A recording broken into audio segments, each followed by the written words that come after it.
Magandang araw po sa inyong lahat mga kababayan at welcome back dito po sa ating munting channel Pinas News Review, kung saan nare-reviewin po natin ang mga mahalagang balita dito sa Pilipinas. Mga simpleng komento sa mga issue dito sa Pinas. At eto nga mga kababayan, kapapasok lang, grabe to, nagimbal ang lahat. Nako po, sa pasabog ni Atty. Trixie Angeles, PBBM Tambalisan nataranta. Yan po ang ating alamin mula po rito kay Banat News Updates. Nasa description po ang full video link ng video ito. Subscribe na po kayo. Yan, at kung bago ka pa lang at di pa po nakapag-subscribe sa ating munting channel, please don't forget to subscribe. At i-click na rin po ang bell notification para updated ka po sa lahat ng ina-uploads nating reaction video. So ito na nga mga kababayan, mukhang ipinaalala na ni Atty. Trixie Angeles yung mga pinangako na napako. Kasi nakalimutan na po ni PBBM kung ano po yung kanyang ipinaglalaban noong nangangampanya pa lang sila. Mukhang nakalimot po. Pero ang taong bayan po ay tumatak po yan sa isipan ng taong bayan. Kasi alam nyo po mga karibin natin, di ba? Diyan po yan nagsisimula ang tiwala ng taong bayan sa inyong mga ipinapangako sa tuwing may mga pangangampanya. Alangan ng mga iboboto ka lang ng taong bayan nang hindi ka nakikilala at wala kang di ba?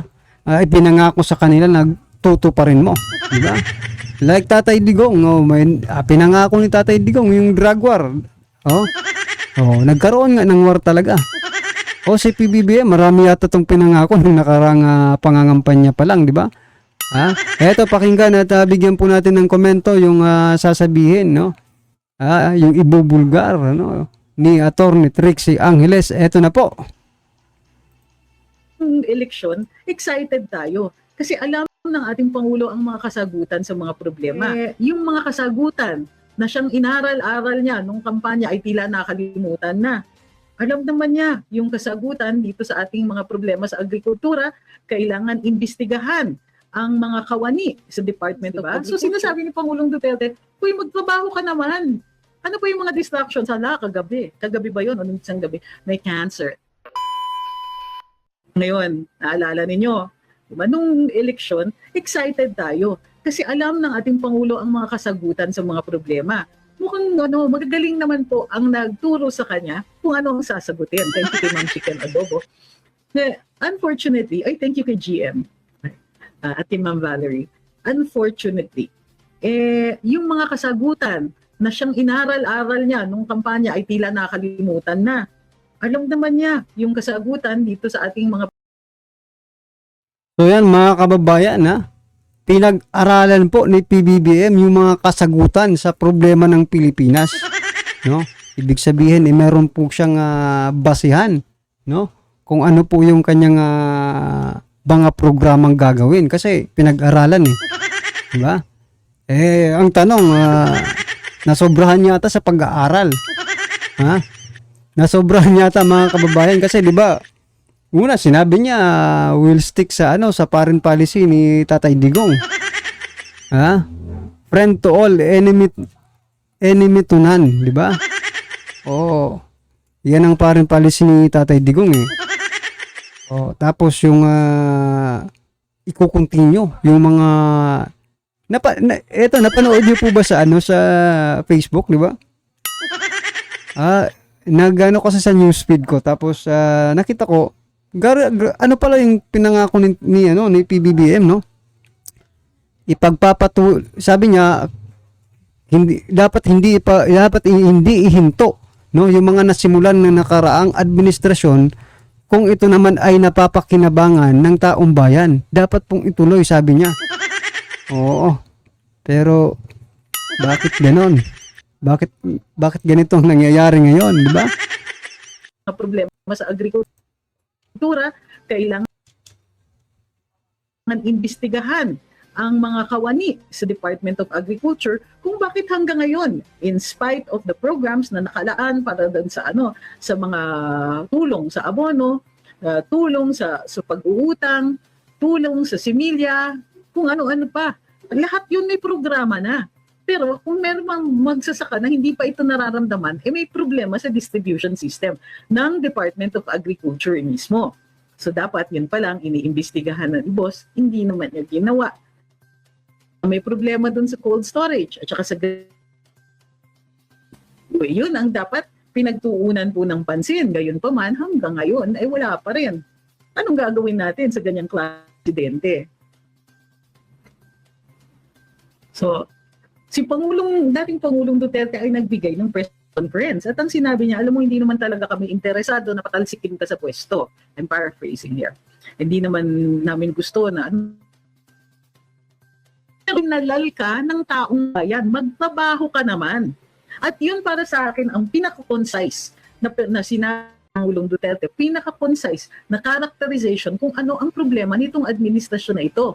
Napaka-distracted nila. Alam mo kung saan? Unang-una sa charter change, sa pagpapahaba ng kanilang termino. Talk about distractions, di ba? So sinasabi ni Pangulong Duterte, uy, magtrabaho ka naman. Ano po yung mga distractions? Hala, kagabi. Kagabi ba yun? O isang gabi? May cancer. So may concert. Para daw ito sa mga healthcare workers. Uy, masaya naman ako. So yan palang mga kababayan, no? Distracted po yung administrasyon ito. Una, sabi niya Atty. Trexie na sa pagpapahaba ng kanilang ng termino. Diba? Pangalawa, itong kanilang mga concert pagsasaya, no? Eto mga kababayan, sa dami pong nang naging presidente, no? Parang si PBBM lang ang nagpa-concert sa Malacanang. Diba? Sa kabila ng kahirapan ng bansa, nagagawa pa nilang mag-concert. Ibig sabihin mga kababayan, hindi po sila nakafocus sa problema natin. Sa problema ng nakakarami. Problema lang siguro ng iilan ang sinosolve nila. Kasi 'di ba, ano bang purpose ng concert? 'Di ba? Para may mapasaya ka, 'di ba? Para magbigay ka ng saya. O baka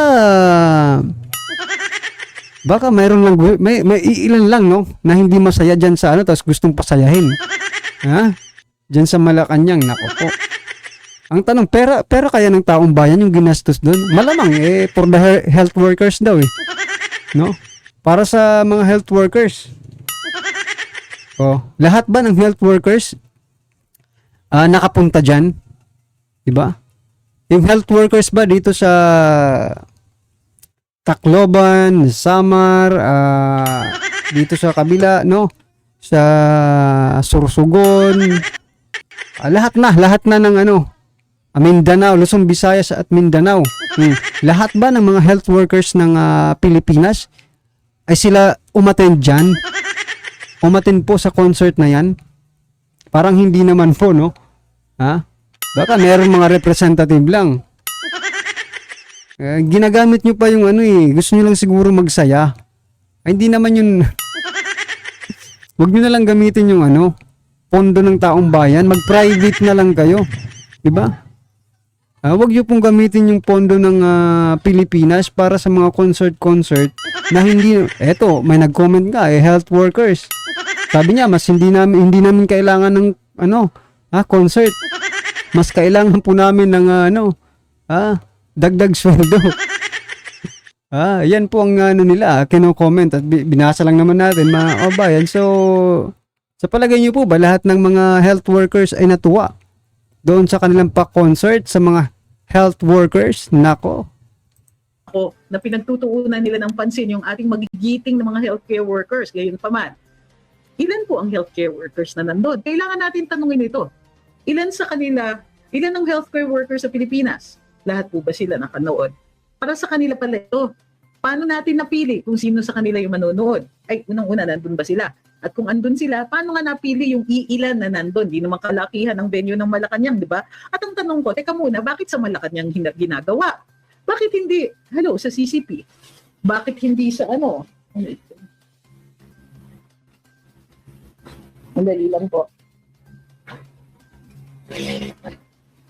Bakit hindi sa buong Pilipinas? Diba?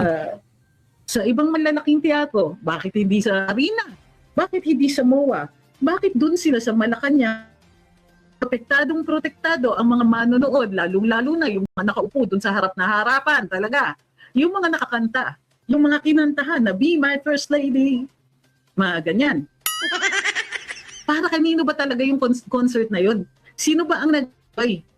Ang mga healthcare workers ba natin nabayaran na ng buong buo, yung pakulangan pa dun sa hindi binabayaran during COVID? Aba, kung hindi po ninyo napansin yan at hindi pa yan napupuno, hindi ba dapat inuna yon bago nyo ipinag-concert? So ano pa? Yan. Hindi ba mas maigi sana? Taasan na lang natin ng sweldo yung mga public healthcare workers natin. O hindi kaya mas maigi na pagtuunan natin ng pansin yung mga nurses natin na napipilitan magbigay ng libreng serbisyo. Nagbabayad pa nga sila para sa experience, pero maiiwan din naman nila tayo. Unang-una, dun sa magbabayad sila para magtrabaho, malaking kalapastanganan na ng hustisya. May ginawa ba? Umigi ba yung kanilang lagay? Umigi ba ang kondisyon ng pagtatrabaho? Umigi ba ang kanilang mga sweldo? Concert for healthcare workers. Naibsan ba kahit sandali ang kanilang lungkot? At ilan po ang naibsan na ganyan? Parang, di ba? Then mga kababayan, parang marami pa yung nga pong health workers siguro ang nasaktan sa ginawa ninyo kasi biruin nyo, nag-concert kayo para sa health workers pero yung ibang health workers hindi naman naka-attend, di ba? Malamang yung mga nasa probinsya mas nasaktan sa ginawa ninyo. Para pala sa kanila yan tapos sila nandito. Anong masasabi niyo dyan mga kababayan nating mga health workers? Yan. Tama po ba nagpa-concert sila sa Malacanang na para sa inyo pala yun tapos hindi kayo makaka-attend? Diba? Ito, hindi naman po sa pagbabawal na mag-concert kayo. Pero kung gusto niyo po talagang mag-concert, kayong mga nasa Malacanang, no? Magpa-private na lang kayo. Huwag niyo ipakita sa taong bayan na nagko-concert kayo gamit ang pondo ng Pilipinas. Kaban ng bayan mo, no? Tax ng taong bayan na ginagastos nyo sa mga concert na yan. Diba? Magpa-private na lang kayo at huwag nyo nang i-televise. Total, lalabas rin naman yan. May mga naman yan, magpo-post, diba? At makikita rin ng taong bayan yan. Wag na po, parang lumalabas dito, harapang pagsampal ito sa sambayan ng Pilipino. Diba? Parang ito, harapang ano yan eh. Yeah? Ito yung tax ninyo. Gagamitin namin para magsaya kami dito. Yeah? Magsasaya sila. Ginamit pa yung mga health workers. Baka sa susunod, ibang naman yung gamitin ninyo, ibang sektor naman. Hindi na mga health workers, mga naman, kapitan naman. Or baka ano bang mga sektor pa? Concert para sa mga ano bang pwede nating ipa-concert pa sa kanila? Marami pa po, no? So, abang-abangan na lang po natin yung concert ng mga hampas lupa. O para sa atin yun. Concert para sa mga hampas lupang tulad natin. Talaga naman, ginagamit pa yung mga sektor-sektor ng gobyerno. No? Mga department or ahensya. Diba? Baka sa susunod, weekly na yung concert dyan. Kasi isipin nyo ngayon, health workers. Sa susunod, for kapitan, mayor, kagawad, ano pa ba ang mga sektor na pwede nilang pag-anuhan dyan, police, army, marami pa. Teachers, di ba? Pero ang tanong, nakikinabang ba ang bawat sektor na kanilang, di ba? Advance na lang tayo, mag-advance na tayo mag-isip. Ngayon kasi health workers pa lang. Ang tanong, nakinabang ba lahat ng health workers na sa buong Pilipinas? Parang wala namang dun si Thinking Pinoy lang yata ang nakinabang dun eh. Ano sa palagay niyo po mga kabayan, makatarungan ba? Yan, makatarungan po ba ang kanilang ginagawa? sa ating lahat.